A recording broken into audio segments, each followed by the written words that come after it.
سلامونه او نیکې هیلې هیلهمند یم چې جوړ او روغ به یاست. دغه ورځ کې خبرې ډېرې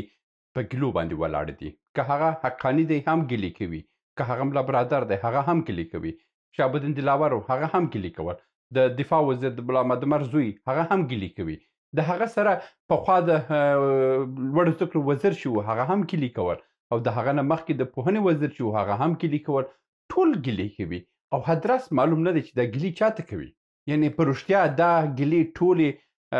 ملا هیبت الله ته دي؟ یعنې په رښتیا هغه سړی ژوندی دی؟ او که ژوندی دی او دا ټولې ګیلې کوي، دا څه رقم انسان دی چې دا هیڅ خبرې نه اوري او ورځ تر بلې هره ورځ کې هم فرمانونه د خپل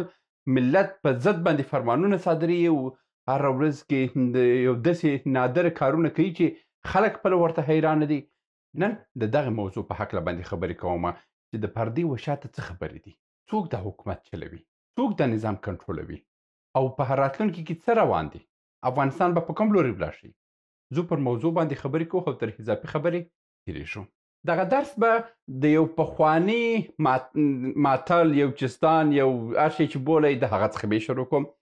ولو زما په لاس کې سپین شی دی، په هغه کې بیا یو سپین دی، د هغه سپین په منځ کې بیا ژړ دی، او که دې وویل زه به دا درته څه کوم ښه کوم، یعنې تا ته به یې پخه کوم او بیا به خورې، نو هغه به ویل چې دا شلغم دی، او بیا یې ویل چې نه دا کچالو دی، یا یې ویل چې نه، خو په اصل کې هغه هګۍ وه. ګوره دا اوس کې چې دا کیسې ټولې روانې دي، دا د دې حاکمانو پلویان چې ځان په غولډنګې اچوي او ځان په دې هاخوا اچوي، هماغه کیسه ده. زه ورته وایم سپین رنګ دی، په پوست یې سپین دی، بیا دننه هم سپین دی، او دا په اخره کې ژړ دی. دا څه شی دی؟ دی به درته وایي چې دا شلغم دی، او ښه په سپین سترګي باندې هم به دا وایي چې دا شلغم دی. وسړی دا خو هګۍ ده. ښه دا خبره مې تر دې وکړه چې ملا برادر هم ګیلې لري، حقاني هم ګیلې لري، د ملا محمد عمر زوی هم ګیلې لري. دا د چا څخه لري؟ ما مخکې په پخواني ویډیو کې د پراکسي وار، پراکسي کنټرول په هکله باندې ویډیو جوړه کړې ده. هغه ویډیو لینک تاسو دلته پرېږدم، هغه وګورئ. هغه هم د دغه موضوع پورې تړلې ده. هغه که ستاسو په هغه باندې ستاسو سر خلاص شو، نو دا موضوع تاسو ته ډېر ښه روښانه کېږي. د دې موضوع د ښه سپیناوي دپاره زه تاسو ته اول ځم پاکستان ته. د پاکستان پر حکومتولي باندې خبرې کوو، یا د پاکستان حکومتولي باندې چې ستاسو سر خلاص شو، بیا راځم د پخواني جمهوریت پر سر باندې خبرې کوم، او وروسته بیا پر دې حکومت باندې خبرې کوم، تر څو د موضوع تاسو ته ښه روښانه شي. په پاکستان کې وګوره، په پاکستان کې چې هر یو حکومتولي کړی اوسي، یا په پاکستان کې ژوند کړی اوسي، په پاکستان په سیستم باندې د پاکستان په سیستم باندې پوهېدلی اوسي،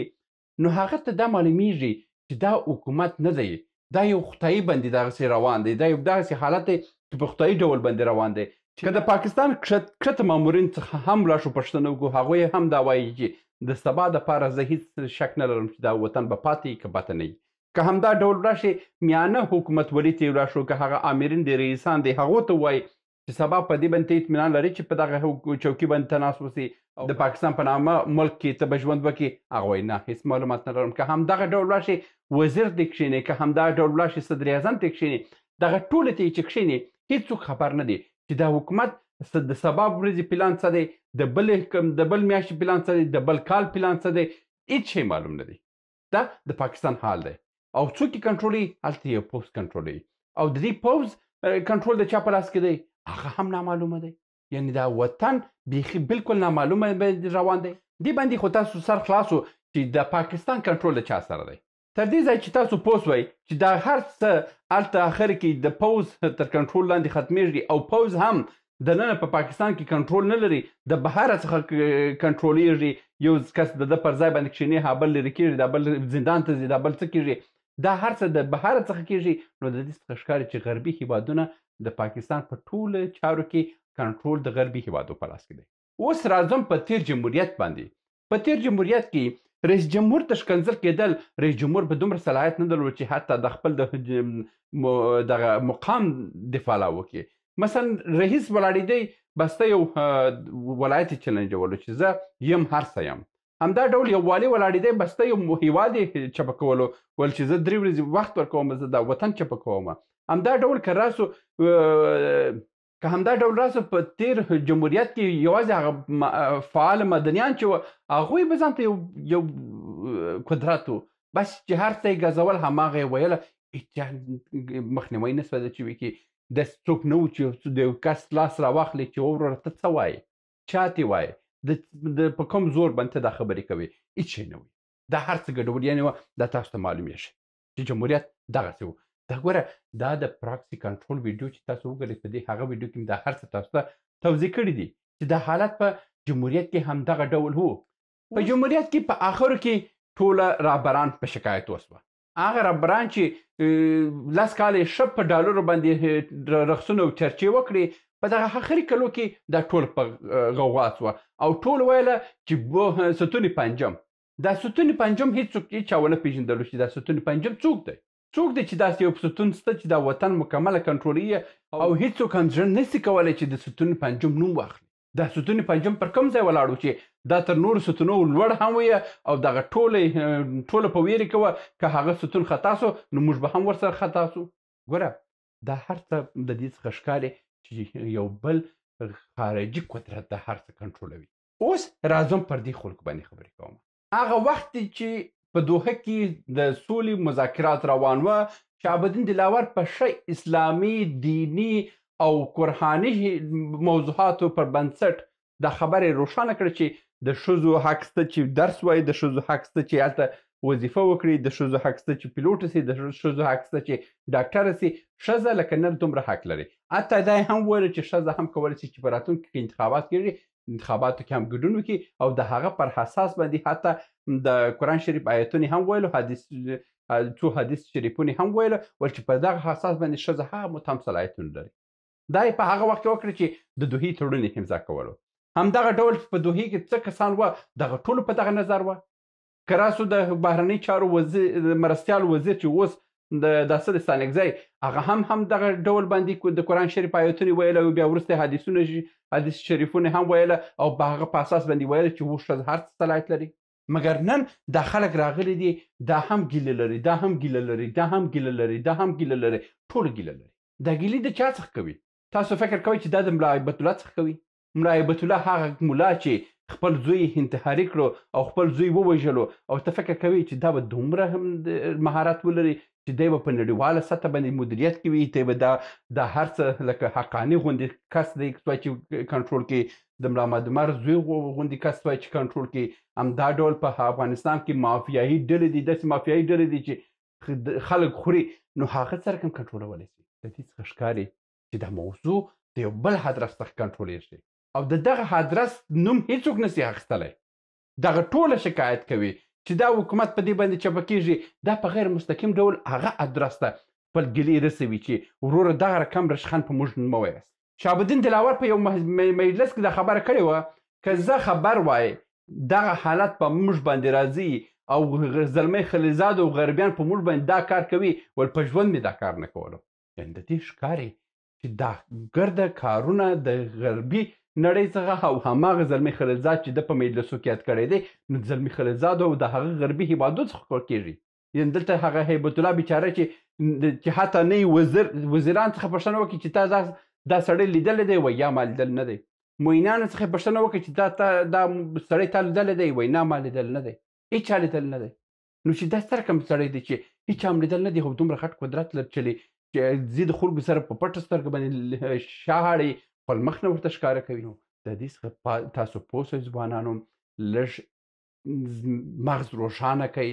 هماغه پوستک سپین دی بیا وروسته یې سپینک پکښې کې دی او په منځ کې ژړک دی دې ته اګې وایي صحیح شو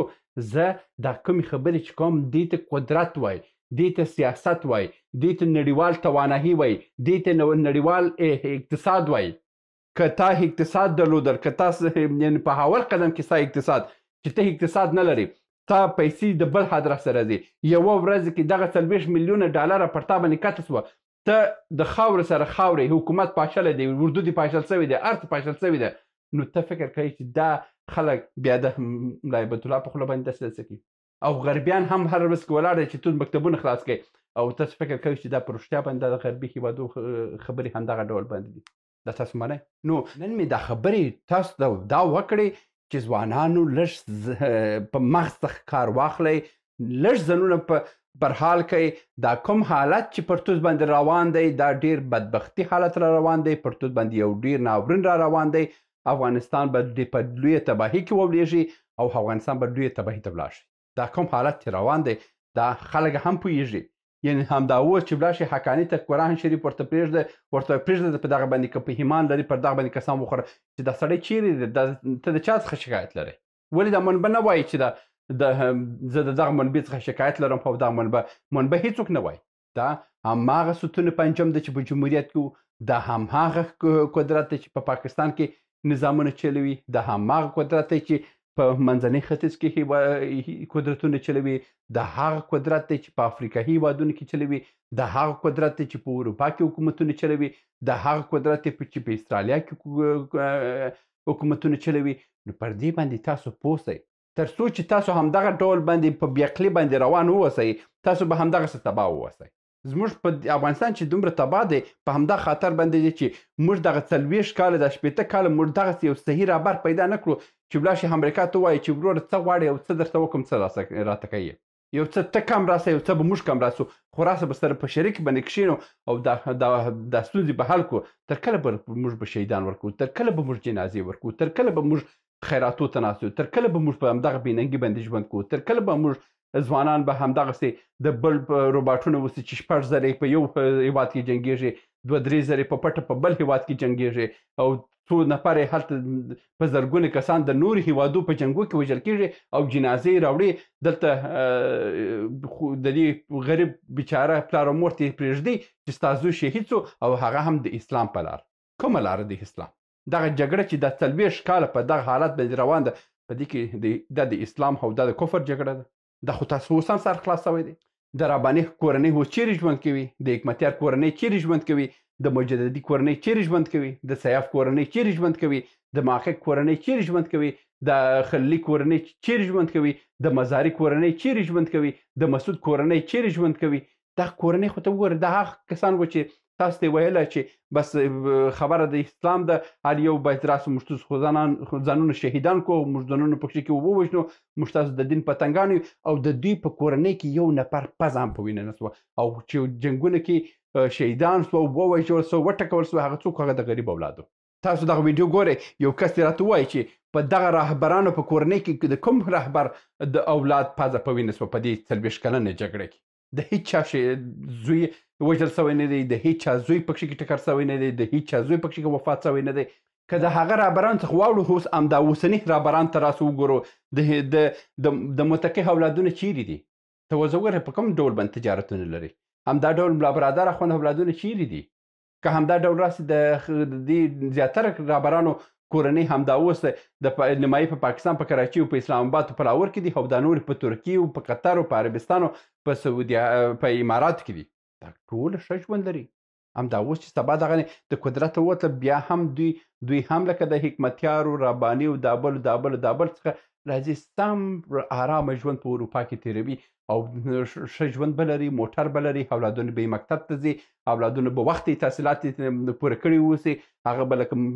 لکه ته ځوان چې په افغانستان کې د دوی دپاره رخصېږي ته به داسې تباه نه ووسې دا کومې خبرې چې زه تاته کومه دا ټولې خطر دی دا د مرګ خطر لري چې زه تاته یې بیانوم زه خپل د سر درته تېرېږم په تاته دا خبرې کوم چې پر تا باندې دغه حال را روان دی ځان جوړ که ورځه خپل درس وایه د دغه مدرسو شا منیسئ دا 40,000 مدرسې همدغه روباټونه مو جوړوي او سوریې ته به محاستئ اوکراین ته به محاستئ سبا به د تایوان جګړې ته به هم هستوي چې هلته هم د کفر د اسلام جګړه ده بس هر ځای کې به دغه روباټونه اوسي بس روباټونه دې په کارتونو کې اچوه په تیارو کې به باروه او یو په هغه هیواد کې ایلی که د دین پتنګان راله او اوس به یې ډزې سره دا حالت په افغانستان کې چې کوم رهبران تاسو بولئ دا رهبران نه دي دا سوس قاتلان دي ځانونه خبر کې د حالاتو 2 کتابه 3 کتابه تاسو ولولئ تاسو د دغه ټولو دنیا په لوبو باندې پوهېږئ چې په دنیا کې څه لوبه راباندې دا ډېر یو ډېر پیچلې موضوع نه ده دا ډېر ساده موضوع ده د نړیوال لوبې وګوره دا په نړۍ کې چې کومې لوبې روان دي د دغه یو 2-3 کتابه ولوله تاسو ته دغه ټول د دنیا لوبې معلومېږي ووایه کتاب وایه تر فیسبوک تېر سئ تر سوشل میډیا تیر سي، تر بل تیر سي، خپل وخت مه ضایع کوئ او خپل درس وای او خپل راتلونکی جوړ کړئ. او که تاسو په صحیح ډول باندې زنو راتلونکی جوړه نه کړه، دا خلک تاسو د پاره راتلونکی نه جوړوي، دا تاسو د پاره قبرونه جوړوي. لنډه خبره مې وکړه. هیله مند یم چې په دې باندې ستاسو سرخلاصي وسي. ستوري پنجم څوک دی، هغه بل هیواد کنټرولر څوک دی، د دې هیواد کنټرولر څوک دی او د دنیا کنټرول اوس په د چا په لاس کې دی. هغه بس وایي کسی که نان دهد فرمان دهد، وایي چې څوک ډوډۍ ورکوي هغه امرونه هم کوي. هیله مند یم چې په دا خبرو باندې مو سرخلاصي وسي چې دا حالات په کومه روان دي او زموږ ځوانان څنګه استعمالیږي. تر بیا هم په الله سپارم. تکیاري سلامونه. موږ ډېر موضوعات جوړ کړي دي. که سیاسي موضوعات غواړئ ووینئ نو دلته کلیک کړئ، او که غواړئ اقتصادي موضوعات وګورئ نو دلته کلیک کړئ، او که غواړئ چې د تل لپاره راسره واوسئ نو دلته کلیک کړئ او چینل سبسکرایب کړئ. مننه.